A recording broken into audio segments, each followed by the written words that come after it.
Students, आज हम junior super TET की बायोलॉजी के कुछ इम्पॉर्टेंट एमसीक्यूज़ की चर्चा करेंगे जो आपके एग्ज़ाम के लिए हेल्पफुल हो सकते हैं। तो यहाँ पर पहला क्वेश्चन है कि वर्ग क्लोरोफाइसी का मुख्य संचित पदार्थ है। तो इस पर विचार कीजिए आप। वसा है कि मंड है कि ग्लाइकोजन है कि वोल्यूटिन है। तो यहाँ पर राइट आंसर इसका मंड हो जाएगा। मंड को हम स्टार्च भी कहते हैं, मंड को हम स्टार्च भी कहते हैं और यह क्लोरोफाइसी का मुख्य संचित पदार्थ होता है।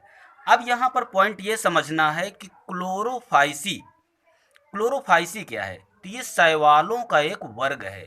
शैवालों को मुख्य रूप से 3 वर्गों पर बांटा गया है, क्लोरोफाइसी, फियोफाइसी और रोडोफाइसी। तो जो हरे शैवाल होते हैं, जो हरे रंग के शैवाल हैं, वो क्लोरोफाइसी के अंतर्गत आते हैं। ठीक, जो हरे रंग के शैवाल हैं वो क्लोरोफाइसी के अंतर्गत आते हैं, जो भूरे रंग के शैवाल हैं वो फियोफाइसी के अंतर्गत आते हैं और जो लाल रंग के शैवाल होते हैं वो रोडोफाइसी के अंतर्गत आते हैं। तो क्लोरोफाइसी का मुख्य संचित पदार्थ मंड होता है या स्टार्च इसको हम इंग्लिश में बोलते हैं।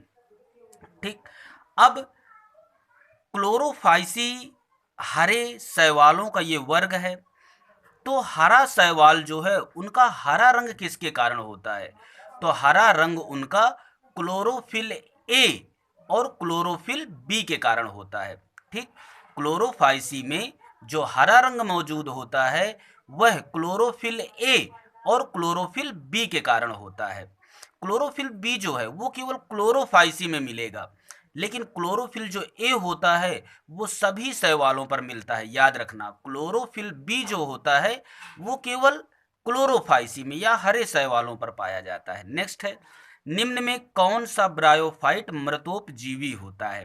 फ्यूनेरिया है, रिक्सिया है कि बक्सबोमिया है, ये सभी हैं। तो कौन सा ब्रायोफाइट मृतोपजीवी होता है? तो बक्सबोमिया नाम का जो ब्रायोफाइट है वो मृतोपजीवी होता है। अब यहाँ पर ब्रायोफाइट शब्द आया हुआ है। ब्रायोफाइट क्या होते हैं? तो ये ऐसे पौधे होते हैं जो भ्रूण का निर्माण करते हैं। ऐसे पौधे होते हैं जो भ्रूण या एम्ब्रियो का निर्माण करते हैं, लेकिन इनमें संवहन ऊतक नहीं पाया जाता है। याद रखना, भ्रूण तो बनेगा लेकिन संवहन ऊतक नहीं पाया जाता है। और मृतोपजीवी का मतलब क्या होता है? जो सड़े गले पदार्थों पर पाए जाएं, सड़े गले पदार्थों से अपना जीवन निर्वाहित करें, तो वो मृतोपजीवी कहलाते हैं। अच्छा, एक क्वेश्चन और यहाँ पर आता है कि पादप जगत का उभयचर कौन है? तो पादप जगत का उभयचर जो है वो ब्रायोफाइटा कहलाया करते हैं। यहाँ पर ब्रायोफाइटा शब्द से ही अंदाजा लगता है, ब्रायो माने भ्रूण होता है और फाइटा माने पौधे होते हैं, मतलब ऐसे पौधे जो भ्रूण उत्पन्न करें। याद रखना, शैवालों और कवकों पर भ्रूण नहीं बनता है। नेक्स्ट है, सभी शैवालों में पाया जाता है। क्या पाया जाएगा? तो पर्णहरिम ए तथा बी मिलता है? नहीं। पर्णहरिम बी तथा कैरोटीन, पर्णहरिम ए तथा कैरोटीन। तो इसका राइट आंसर यही वाला होगा। सभी शैवालों में पाया जाता है। पर्णहरिम ए तथा कैरोटीन ये सभी शैवालों में पाया जाएगा, जितने भी हैं, मतलब हरे शैवाल हों, चाहे भूरे शैवाल हों, चाहे लाल शैवाल हों, इनमें सभी में पर्णहरिम ए तथा कैरोटीन मिलेगा। अच्छा, शैवाल शब्द यहाँ पर आया है, तो यहाँ पर इम्पॉर्टेंट प्रश्न बनता है कि शैवाल की सेल वाल अर्थात कोशिका भित्ति काहे की बनी होती है? तो शैवालों की जो सेल वाल होती है या कोशिका भित्ति होती है वो सेलुलोज की बनी होती है। और ये देखिए इसी शब्द पर छिपा हुआ है, वाल। वाल का मतलब सेल वाल अर्थात कोशिका भित्ति काहे की बनी होगी? तो सै का मतलब सेलुलोज, सेलुलोज की बनी होती है। मतलब शैवालों की जो कोशिका भित्ति होगी वो सेलुलोज की बनी रहा करती है। अब देखिए 3 लक्षण हम इन शब्दों से बताए देते हैं। सै का मतलब सेलुलोज की इनकी वाल बनी होगी। वा का मतलब वाटर इनके लिए चाहिए, मतलब ये वाटर में ग्रो करते हैं। और ला का मतलब लाइट, मतलब इनके विकास के लिए लाइट चाहिए। तो 3 लक्षण यहाँ पर हो गए कि इनमें सेल वाल सेलुलोज की बनी होती है और ये वाटर में पाए जाते हैं, और ला का मतलब इनकी वृद्धि के लिए लाइट चाहिए। नेक्स्ट है टेरिडोफाइट कहलाते हैं। टेरिडोफाइट क्या कहलाते हैं? फाइनरोगैम्स कहलाते हैं, कि वेस्कुलर क्रिप्टोगैम्स कहलाते हैं, कि क्रिप्टोगैम्स कहलाते हैं, कि एंजियोस्पर्म्स कहलाते हैं। तो टेरिडोफाइट जो होते हैं वो वेस्कुलर क्रिप्टोगैम्स कहलाते हैं। इसका मतलब है कि टेरिडोफाइटा में वेस्कुलर बंडल पाए जाते हैं, अर्थात संवहन ऊतक पाए जाते हैं। और क्रिप्टोगैम्स का मतलब होता है पुष्प उत्पन्न नहीं करते हैं ये। तो ये ऐसे पौधे हैं जो पुष्प तो उत्पन्न नहीं करते हैं, लेकिन संवहन ऊतक पाया जाता है। संवहन ऊतक न तो शैवालों पर था, न कवकों पर था, और न ब्रायोफाइटा में था। नेक्स्ट है वैस यहाँ पर टेरिडोफाइटा को और एक नाम से जानते हैं, याद कर लीजिए, वानस्पतिक सर्प कहते हैं। टेरिडोफाइटा को हम वानस्पतिक सर्प के नाम से भी जानते हैं। एसिटाबुलेरिया क्या है ये? तो ये एक कोशिकीय हरा शैवाल होता है। एसिटाबुलेरिया क्या है? एक कोशिकीय हरा शैवाल है। यूनिसेलुलर ग्रीन एल्गी होता है ये। एक कोशिकीय हरा शैवाल क्या है? एसिटाबुलेरिया है। अब केंद्रक के कार्य से संबंधित खोज हुई थी एसिटाबुलेरिया पर। एसिटाबुलेरिया पर केंद्रक के कार्य से संबंधित खोज हुई थी, तो ये पॉइंट भी याद रखना। नेक्स्ट है साइकस रिवोल्यूटा क्या कहलाता है? तो साइकस रिवोल्यूटा को हम क्या कहते हैं? डेट पाम कहते हैं, कि सागो पाम कहते हैं, कि सी पाम कहते हैं, कि रॉयल पाम कहते हैं। तो साइकस रिवोल्यूटा को हम सागो पाम कहते हैं। साइकस रिवोल्यूटा को सागो पाम कहते हैं क्योंकि इससे साबूदाना बनाया जाता है।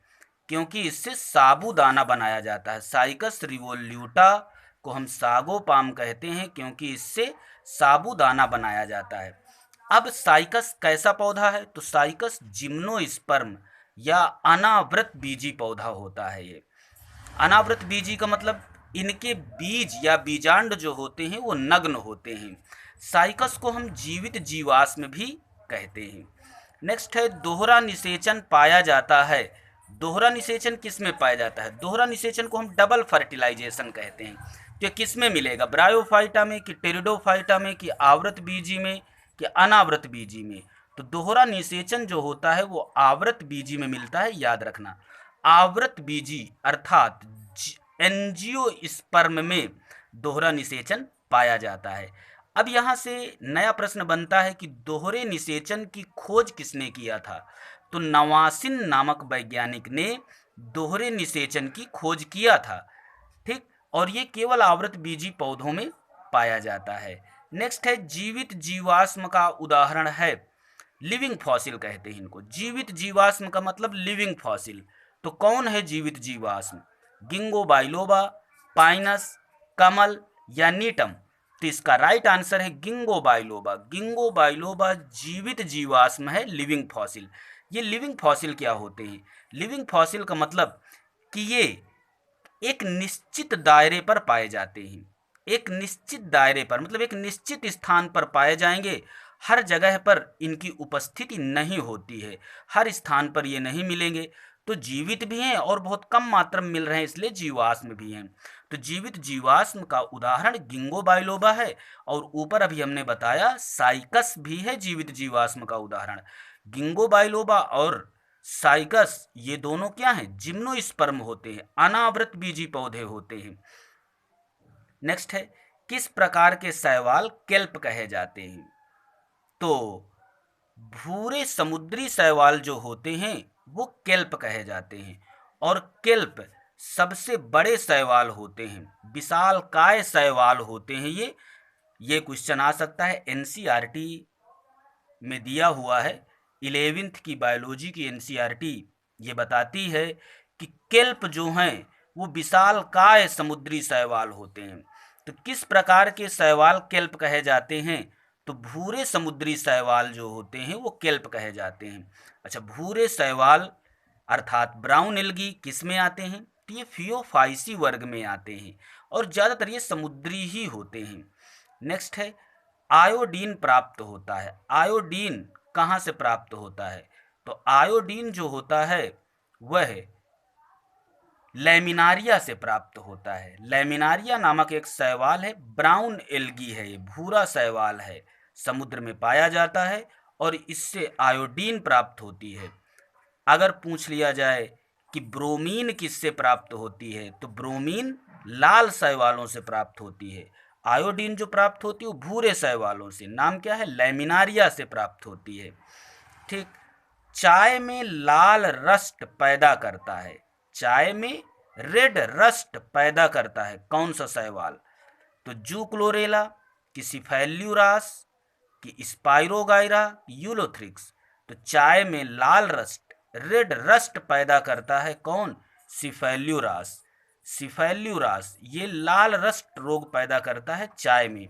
और अगर पूछा जाए कि परजीवी शैवाल का नाम बताओ, तो सिफेल्यूरास जो होता है वो परजीवी शैवाल है। और चाय में गिरुई रोग, इसको लाल रस्ट को हम गिरुई रोग भी कहते हैं, उसमें ये चाय में लाल रस्ट रोग पैदा करता है कौन, सिफेल्यूरास, परजीवी शैवाल है। अब लाल रस्ट पैदा करता है, लेकिन ये लाल शैवाल नहीं है, ये हरा शैवाल होता है, ग्रीन एल्गी है ये सिफेल्यूरास, और चाय में लाल रस्ट पैदा करता है।